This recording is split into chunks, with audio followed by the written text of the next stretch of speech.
5, 4, 3, 2, 1. How do you? 5, 4, 3, 2, 1.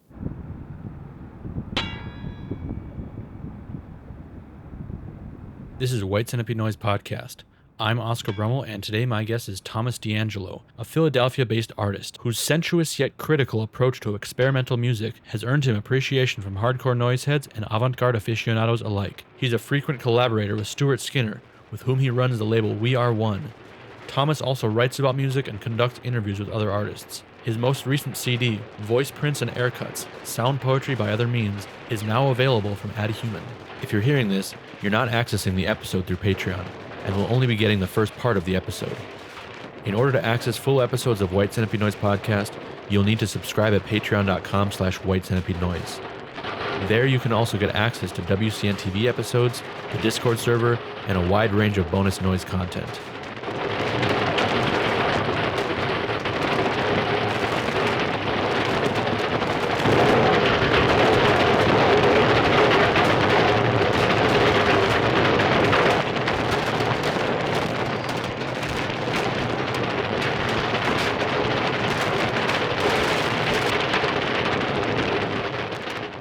All right. Hello, Thomas. Good morning, and welcome to White Centipede Noise Podcast.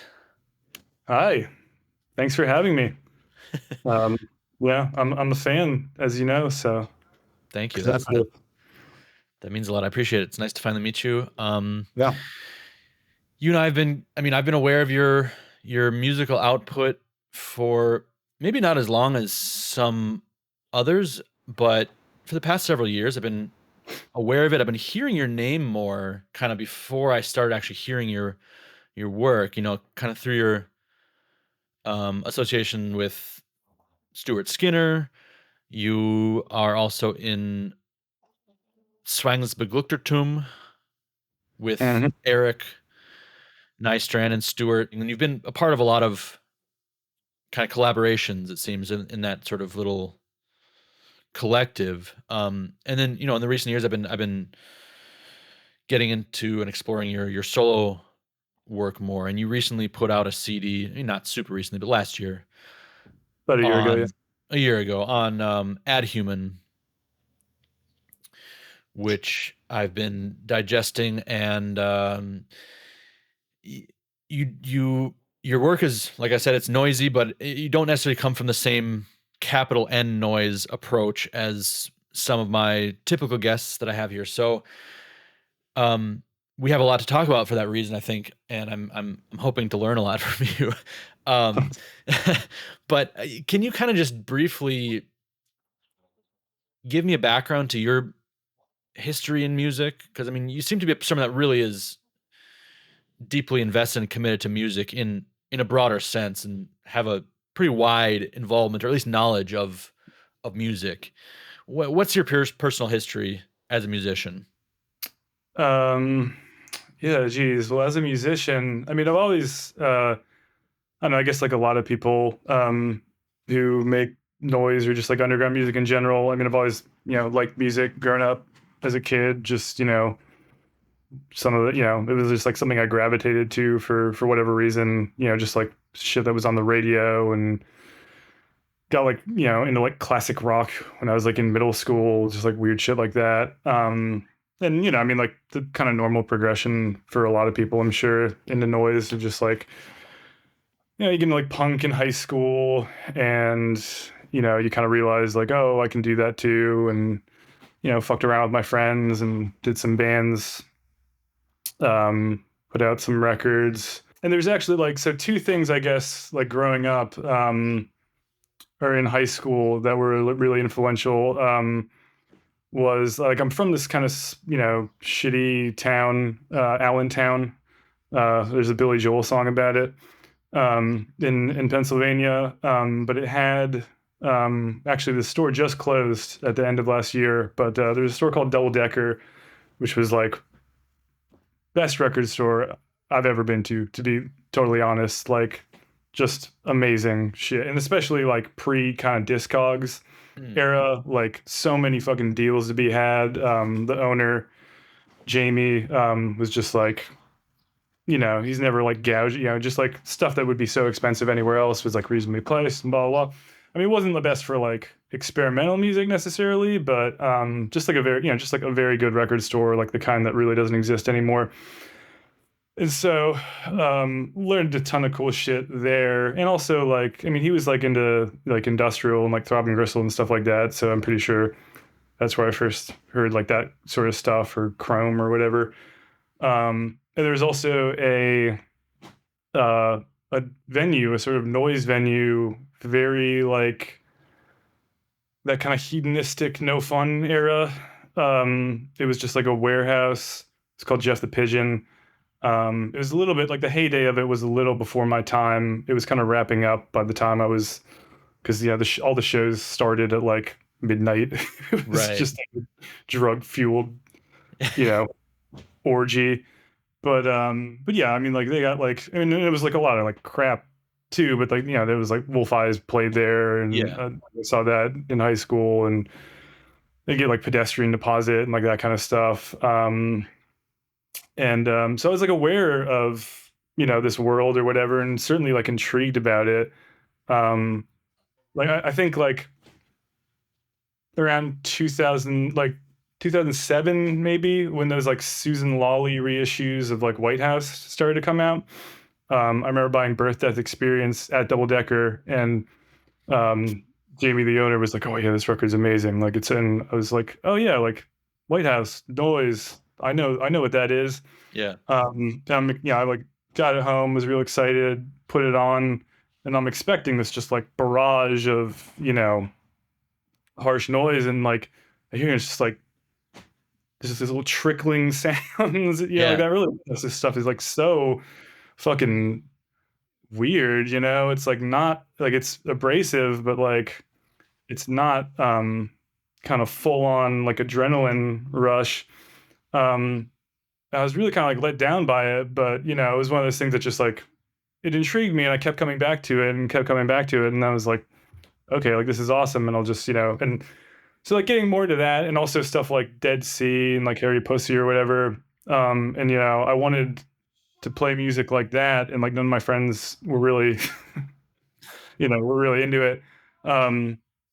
And I couldn't figure out how to do it on my own for like a really long time. Because I remember always going to noise shows and seeing people's, table setups and mixer and tape machines and pedals, and just think like, what the fuck are they doing? You know what I mean? And it's like such a, I'm sure you've like played shows where like people come up like, how do you make that sound, man? And it's always like, you don't want to be that guy. But right.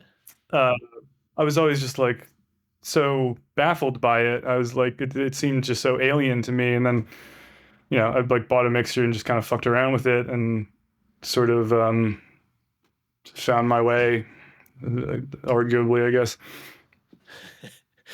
It is. I mean, I think that the table full of electronics is like one of the most intriguing and in some ways like sexy thing, because like it's so mysterious. I mean, not anymore, I don't think, when I see it now, but I remember like back then, like if you've never really crazy music that's just like, what the fuck is going on, and seeing someone just like standing behind a table, like just twirling knobs.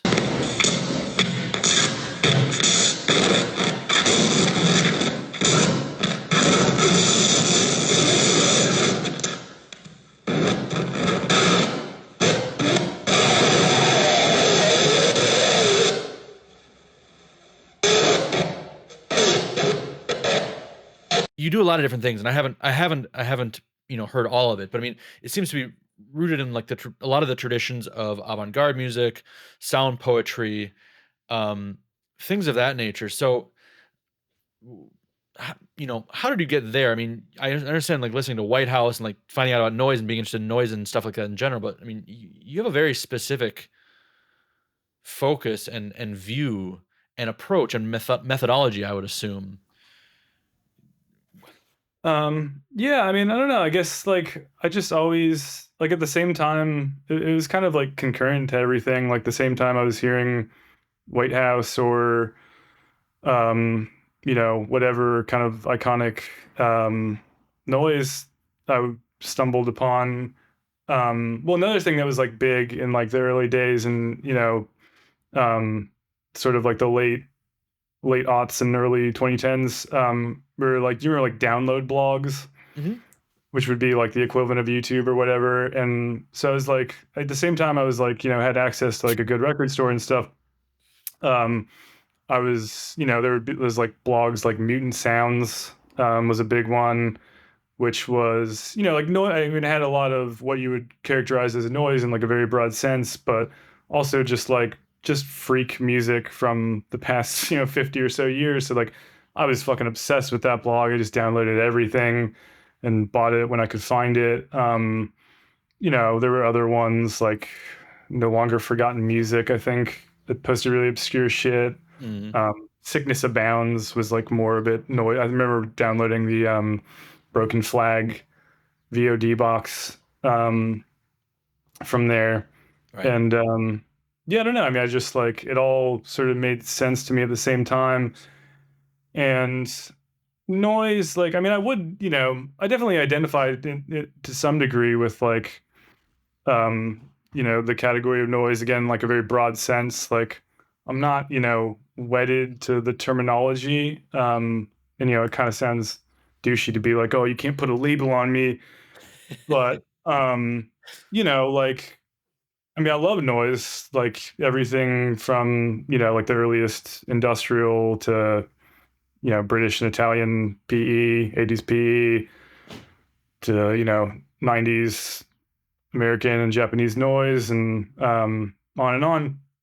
And, I listen to it frequently, not, probably not like every day, but, more days than not out of the week, I probably, listen to something you'd consider noise.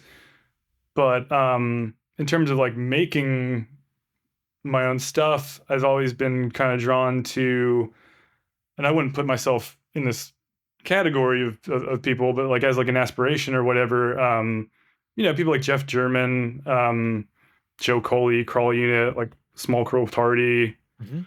Tom Cox, Tack, Darksmith as like a Mhm. more sort of contemporary example.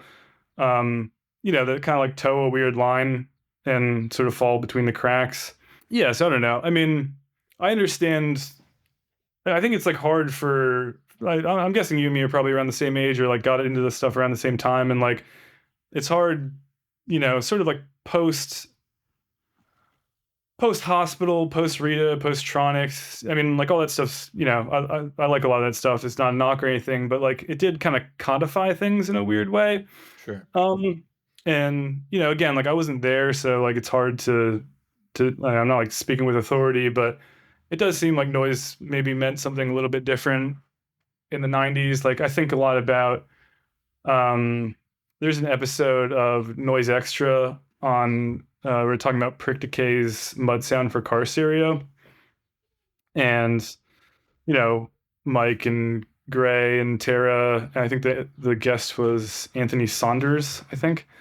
And I mean, they're all a couple of years older than us, I'm imagining, and they were sort of talking about how like you know the kind of revisionist history of like when people say 90s noise now, they mean, the super blown out, tape saturated Joe Romer treatment. And like, obviously that shit's sick, but, they were kind of like, if you bought a stack of noise tapes in the 90s, like, you were as likely to get this, Right. Right. as you were some kind of full on blasting uh, Japanese or American noise thing.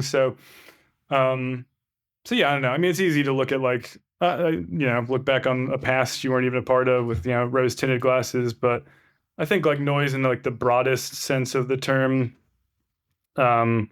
is something I identify with, or, just like certainly like DIY kind of underground as opposed to, I mean, people kind of stress, I think it's a bit of a over stressed thing, but, people talk about like academic noise sometimes, or like the kind of free improv world can be a little bit more um you know upscale, Sure. or just different, and I certainly like identify with a broader category of noise more than that stuff. But Do you consider your work conceptual? some, yeah, to some degree. Depends on the release or whatever. But yeah, usually there's like some kind of underlying theme. I try not to make stuff that's like purely conceptual, like, I mean, obviously, like all art has a concept to it, even anti-art is art, and that's why we reject it. The old Rupinus line, referencing Tristan Tzara, who was referencing the whole, art for art's sake, aestheticism thing. But, I mean, a lot of like dull, pretentious work definitely gets kind of like propped up by anything other than like what's actually going on with it, so the kind of like sensuous qualities of art should precede the concept. It shouldn't be reduced to like an example of a theory, right? You know what I mean? But it's kind of a tightrope to walk, That's a good point, 'cause I feel like your work does walk that tightrope really well, of like kind of, it seems to deal, and correct me if I'm wrong, but it seems to deal kind of with music criticism or music like dealing with the form of music or avant garde music specifically, but with a sense of humor at times, but not like with this kind of detached, like sarcasm or it's still very earnest and like feeling. I feel it's very earnest and has emotional sincerity to it, while simultaneously seems like it is kind of like deconstructing or dissecting something in a kind of like a fun way. Is that accurate?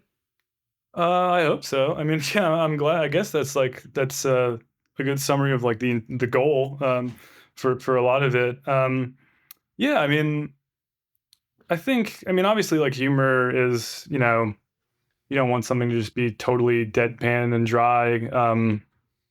I kind of regret. I regret bringing humor up because I feel like the type of humor that I find in your work, and like sometimes I feel like it's really great but subtle humor. It kind of like sucks to be like talk about it like it's humor, or like, you know what I mean? Yeah, I mean, yeah, no, I get what you mean. Like, yeah, I mean, you try not to be like goofy or like kind of like slapstick about it, but Or be like, like I remember like No Rent did a write-up of a Paranoid Time tape, who was a product I love, who was very funny and has this great sense of humor, but the write-up was like talking about how like the best thing about Pat Yankee's work is his great sense of humor, and like it was almost like, no, like you can't say that, you know what I mean? I mean, it's just like an element of it. I mean, the whole like sincerity thing, I think I might have brought this up to you briefly in like a text exchange, and I'd mentioned it too to Jim from Slacking, because it's something that you guys talked about during his episode.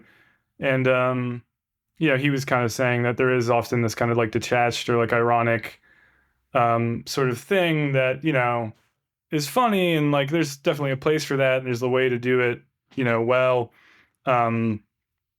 But he was kind of not lamenting, I guess, but he's just like, yeah, it's kind of hard to be, you're kind of like taking a risk maybe to say what you actually think about something. I mean, like sincerity, not in the sense of like emotive or like being like kind of, bearing your soul, but yeah, I mean, I try and like reflect what I think about something in a way that's not, funny, but not like couched in kind of post everything irony or whatever. Right.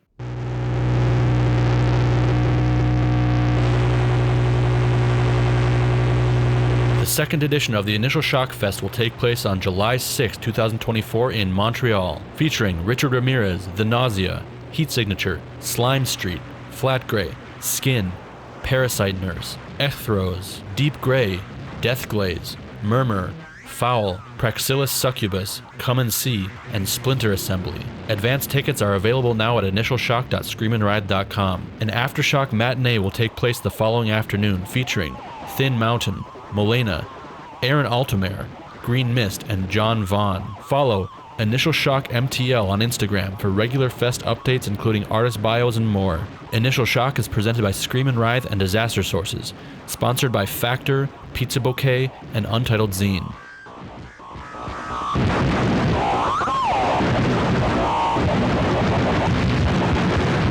I guess I want to ask you specifically about some of your releases in a moment. But tell me about kind of working with Stuart Skinner and your relationship with him. How you guys got to know each other, why and when you started working together, what you like about each other's, because you've done a lot of collaborations and different projects together. Yeah. Well, yeah, I mean, Stu a little bit, right?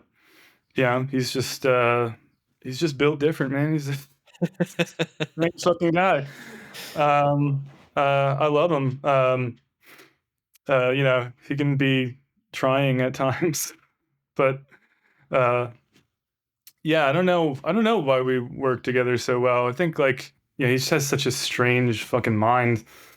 And I think Eric was saying somewhere, Eric Nystrand, like in response to the interview you did with him, just being like, yeah, that's Stu. Like, that's just, a million ideas. Like, it's kind of hard to follow a lot of times. And, he'd go in and out of just like texting you a million ideas for things. And then you don't hear back from him. But it's like, if you can make like 3 out of the 100 things that he suggests happen, it's like, they're usually pretty good.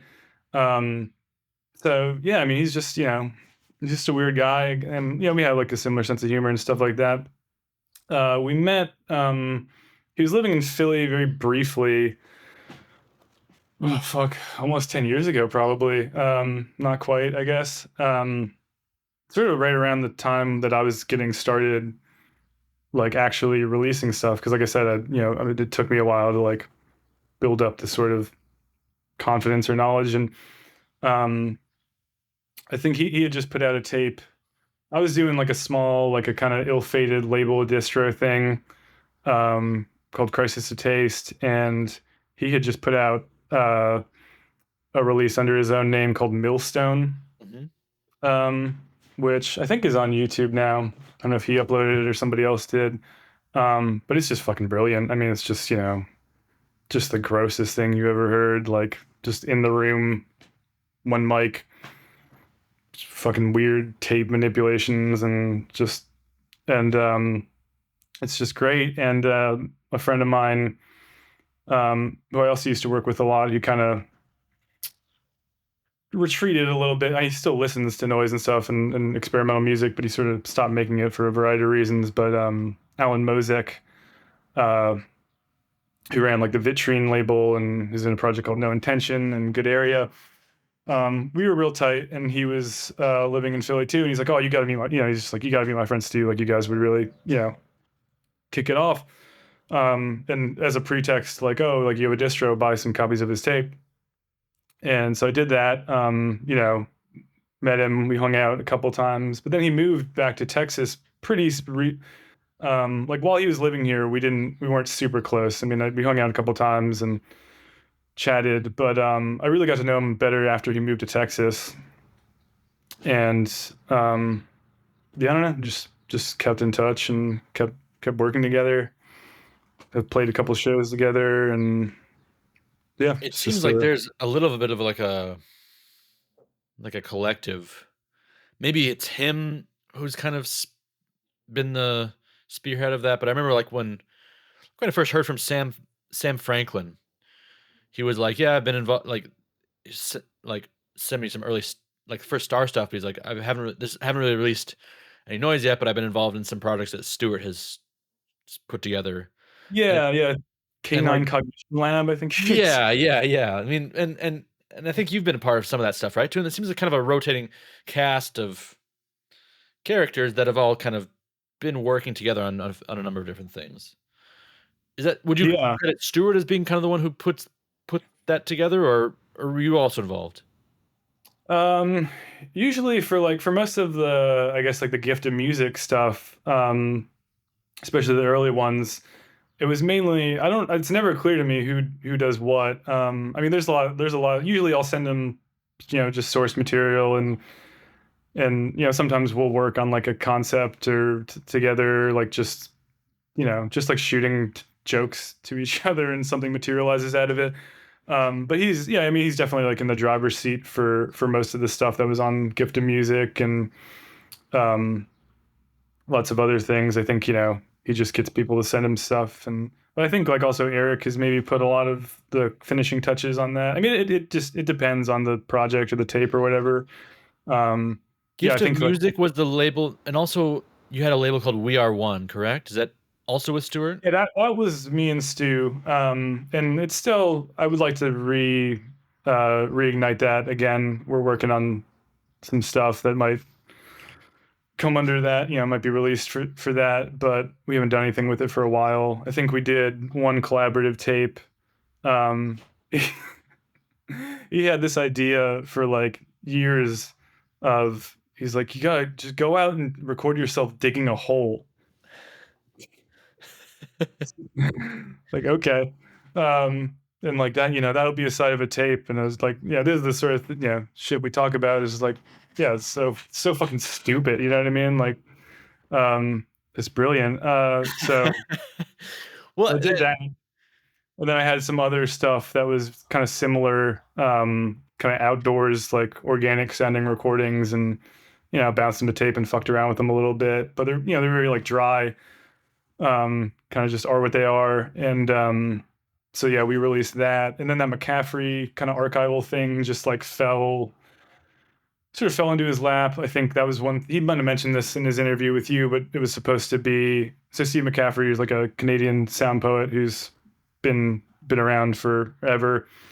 Since the early days of that sort of movement. And he, Alan, Mozak, our friend, had talked to him. He wanted to do a tape for him.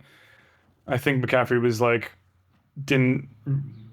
wasn't into the idea of a tape. Like he thought that was antiquated or something. And so Stu just like hit him up again. And like he had this, what I feel like amazing unreleased recordings just kind of lying around from like spanning a very wide range. I think the range of the CD is like 68 to 2009.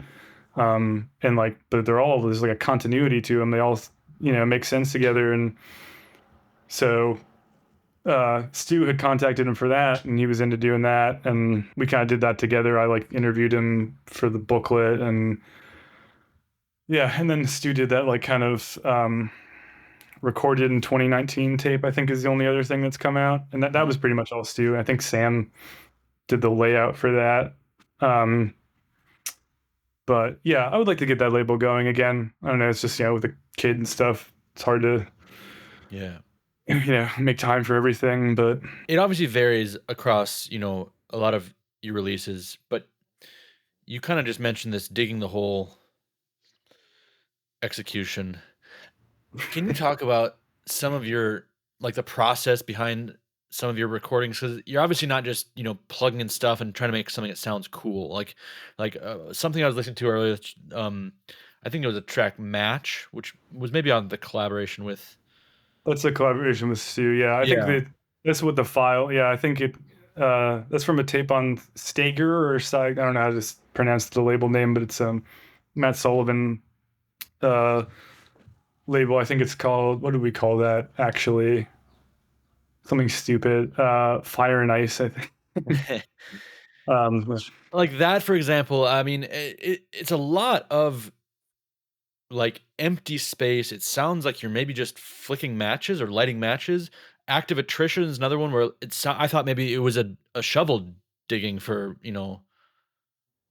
a long portion of the recording. So what are you doing here, and what's guiding you in this sense? Like on a recording like on a recording like this, how do you end up at what we're hearing? Because we're hearing very specific but minimal, and sometimes like very non-descript things. Yeah, no, I mean it varies. I do try and like start with just stuff that sounds kind of interesting to me. Like I want it to sound, good. I mean a lot of it is like, definitely patience testing, but I fuck if I know why I'm drawn to that sort of thing, but oftentimes it does like kind of start with the sound. Like German again has like talked about this sort of thing of just his kind of listening approach, which is like, I mean he's totally anti-conceptual with it actually, but a lot of times it starts with that, or yeah, a lot of times Stu will just like make some joke and I'll take it seriously or try and follow up on it, or I'll just like just some dumb thing will pop into my head and I'll write it down and try and come up with a way to realize it later. I mean, one of my favorite kind of feelings that sound can give. I mean, I do love, like you've talked before about like, the crunch or the harsh, tape saturated crunch sound, and like that sort of thing's very appealing on a sonic level and almost kind of like comforting. And I do. I mean, I love that sound. I use it from time to time, or stuff that's kind of in that tradition or whatever. But I think I'm really drawn to like, just that feeling of like, like what the fuck is this? Why would you record this? Why am I listening to it? I think like one of the best things that anyone ever said to me, about one of the proudest compliments I ever got, it was I think Sadi said that something about the tape that came out on Gift of Music, Nothing New Under the Sun, was just like, what's wrong with you? Like, and not to be like, oh, I'm so crazy or something. Yeah. But like, yeah, just that thing of like, and I guess to take it back to like the wider kind of, tradition of just weird sound that like I see noise as a part of, but not necessarily, I mean, yeah, like, a lot of 90s noise was fucking weird, like a lot of stuff that people like or talk about like in very glowing terms is like even something like you know Macronympha is like pretty, it's got those fucking warm analog blasting sections, but a lot of it's fucking funny and strange. And I don't know, this is a bit off topic, but yeah, I think I get the sense sometimes that people think that that's like cheap or something, like I get, you don't want it to be like goofy again, but so much like classic 90s noise was like very funny and very strange, and pretty unpleasant to listen to. Or again, like that like early White House stuff, it's like fucking zero entertainment value. Or like lots of tapes are like, just long, like too long, kind of exhausting to listen to. I think Sam McKinley mentioned this during one of your interviews with him, of, the kind of like, there is, proto noise is sort of like a fraught term, and, sometimes it gets used for things and you're like, that's not really, doesn't make sense. But, there's a lot of like noisy, avant garde stuff from like the 60s and 70s, and like, Fluxus recordings or whatever. There's like a famous Walter Marchetti piece where it just sounds like he's in a wind tunnel or something. And it's like so blown out, and, it was almost like a cliche, like every kind of avant-garde composer had to do their like kind of noise piece, but also just the stuff that's just fucking strange. Like there's this Marchetti recording that's like a full side of an LP, that's just him dropping what sounds like large rocks into a pool of water, and it's like a booming echo. Like it's so like, but it's sparse, it's like timed out, and it's just like drops the thing, it's just boom, this like fucking reverberation. I mean, it's on like I've heard theories of how it was done before. Like it sounds like he's in a quarry, but there's no like ambient nature sounds. So you're just like, I don't know, he's in like a indoor swimming pool or something. But it's just like, why would you record that? Like, what the fuck? How is that entertaining to listen to? You know what I mean? But it's I don't know, that kind of shit just fascinates me, and I don't know it's hard to say what the appeal is or whatever, but yeah, it's just that feeling of whether the sound source is like super obvious or, you know, in the other extreme of being like you can't even identify it at all. But yeah, I just, you know, have grown to really like that feeling. Are you attracted to music like that, like purely based on its sonic merit? Yeah, I think both. Yeah, it depends, and like sometimes it's also like, I mean, it's definitely not like something to listen to, you know, kind of like every day, and like even like a lot of like I was sending you those like sound poetry links. I was like thinking about it a little bit more, and it was like more so than a lot of things. I think like, you know, like art, kind of like artist records, like that was a thing, and you know, there's kind of like labels like Slow Scan and like Olga Morgan that kind of Talked in Aleph or Aleph, however you say it, reissues a lot of that stuff, or has in the past. And a lot of those recordings kind of work more as like physical. You kind of, you know, I don't think you need the physical thing all the time, but like, yeah, like just to listen to it is maybe sometimes it's just like, this isn't you know, very interesting, but like, you know, when you kind of have the LP in your hand and you can kind of like see where it ties in. You know, it's more of like an art object, I guess. Right. The And fact that yeah, it's something not like, like that was pressed on a record, first of all, sometimes is like what makes it. yeah, like the fact that somebody went to the effort to just like press this nonsense is some of the draw. And you know, there is like this, you know, kind of mediation between the object and yourself and whatever. But yeah, or like one of my favorite kind of art records that I uploaded to YouTube years ago. And again, like it doesn't, you know, YouTube doesn't really do it justice just to listen to the audio. But there's this recording by Dieter Roth, Emmett Williams, who was kind of like a Fluxus, early Fluxus guy, and Hans Georg Meyer, who's like a kind of concrete poetry like publisher mostly. And they just have a recording called Das Kummerling Trio, and it's just a full LP of them just getting wasted on schnapps, on these tiny schnapps bottles. Yeah.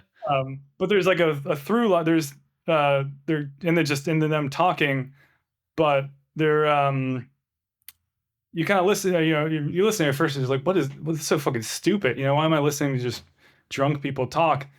But you know, you listen to it enough times and sort of pay attention to it, and it's just like, oh, like there is this like kind of crude composition, and like this very like it's very funny, but it's also like, oh yeah, but if you actually have the LP, there's like, you know, liner notes that relate to the things they're talking about, and it's just like, yeah, I mean, like it's not something that I, you know, throw on cooking dinner or something, but you know, when I'm in the mood, it's like the best thing ever. Yeah. I mean, context is something like a lot of noise stuff doesn't need it, but a lot of music does need it, and that's there's nothing wrong with that. There's nothing like that weakens the music or the art Right. to have to have the context or the liner notes or whatever it is be like a very important part of it. And I think like with your CD on Add Human voice prints and aircuts, like I listened to it a few times, like the just the download, just the audio files. And that was one thing, but then like when I got the booklet, and you know, you have a short essay in there, and then you have like liner notes for each track, that like hugely enriches the experience of not just understanding, but like just experiencing the sound of the music. So I mean that Yeah, it's kind of meant. They're kind of meant to go it together. Like needs I to have. be there. I mean, you can't just be. I Yeah. mean, that's a huge part of that art form, and probably a lot of avant garde and even noise. I mean, like if we're even just talking about album art or packaging. I mean, people talk about that a lot with noise. Is like the visual or the packaging is a huge part of it, and I would agree. I mean, uh, I that's not to downplay. And I mean, why a sound of some ugly churning static is considered legendary? Um, it's because, you know, Mauthausen Orchestra put it out in 1980 with this, cover of a Yeah. corpse on the cover, and like that set the context, even without notes or any explanation, but just that image, The lack, yeah, the lack fact- thereof, exactly. and then just like ugly looking. Exactly. That's all extremely important. So tell me about this recent sound poetry CD that you've released. I mean, this is we've talked about this offline, in the weeks prior to this. My knowledge of sound poetry prior to this was very minimal, and I've been doing some kind of crash course research with your CD kind of being the front end of it. And now I have, explored a lot of stuff, recommendations of yours and other people. So I feel like I have some sort of grasp on it at this point. But tell me about this CD. It seems to be like your attempt to tackle this genre and tradition in some way. Yeah, I mean, I don't know. It's a tough one. I have really mixed feelings about. I mean, I'm sure you know the feeling of just like working on something for a really long time and just kind of like eventually being so like wound up in the process you're not even sure what's good or not anymore. You're just like, I don't know, like, is this good? Like, Sure. I don't fucking know. I mean, some people like it. So I don't know. Like I have it just is what it is to me at this point. But yeah, I mean, I love sound poetry. But I guess I was like, yeah, I mean, Duncan. I mean, first of all, just shout out to Duncan Harrison, man. Just the fucking main man. Such a great guy. But yeah, me and him had been like talking for a while, and he, offered to do a release, and I was like sort of thinking about it. And I wanted to do something with voice, and kept, like, oh, what am I gonna do? And I like recorded a couple of the tracks, and then this like sort of theme started emerging. And I was also working on this other like a long-term project involving sound poetry. And so yeah, just like connections started getting, just noticing things. Yeah, like there's all these like kind of compilations spanning, because a lot of like sound poets, that's not like all they did. They were like, it was, it was very like kind of intermediate type of pursuit, and a lot of them did concrete kind of visual poetry or whatever, or like performance related things. And so they like, their releases would be like spanning this really wide range, and they'd be very like disparate sort of pieces. And so I was like, oh, it'd be fun to kind of like make that kind of thing. And yeah, and I don't know, just like worked on it forever, and I was like, oh, this needs some kind of like essay to wrap it up, something to like kind of put a bow in it, So I wrote this essay, which, I wouldn't say I regret, but I'm not sure I totally agree with everything about it. If you'd like to continue this episode, you'll need to subscribe at patreon.com/White Centipede Noise. Once you do, you'll get access to the full version of this episode, as well as WCN TV episodes and a wide range of bonus noise content.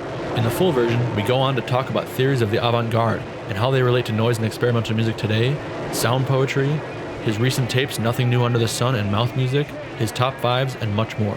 Thomas also shared an exclusive track called Scoresby's Scores with the Patreon that you can download if you're a premium subscriber.